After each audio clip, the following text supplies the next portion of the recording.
if you sit under a true man of God, when he's speaking, one, you'll be convicted of your sin if you are living in sin. You will never be happy being an adulterer. You will never be happy being a fornicator. You will never be happy being a liar if you're sitting under a true man of God. Because the first manifestation of Christ is to save his people from their sin. Matthew chapter 2, chapter 1, yes, is to save people from their sin. That was what the angel said to Joseph. He said, Mary will give birth to a child, his name shall be called Jesus, for he shall save his people from their sin. So if the man of God is of God, Christ will manifest through him to save you from your sin. So any preacher that you have not been saved from your sin from, they could save you from poverty, they could save you from marital problems, they could save you from demons. But if you have not been saved from your sin, you are under a fake.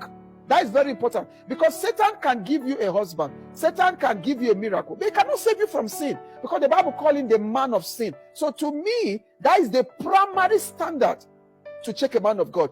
If it's of God, God will use him to lay what is called the foundation of the Lord in your spirit. And 2 Timothy chapter 2 verse 19 says, the foundation of the Lord standeth sure, having this seal. The Lord knows those who are his. Let he that name the name of Christ depart from iniquity. So if you are sitting under a true man of God, you will never be comfortable with iniquity.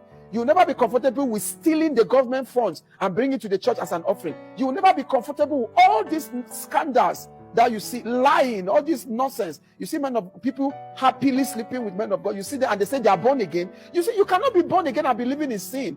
Whatever we have today that you see born again, that's why I used to say, some of these preachers you see full of scandals, they are not even saved. You cannot be saved genuinely and be comfortable in sin.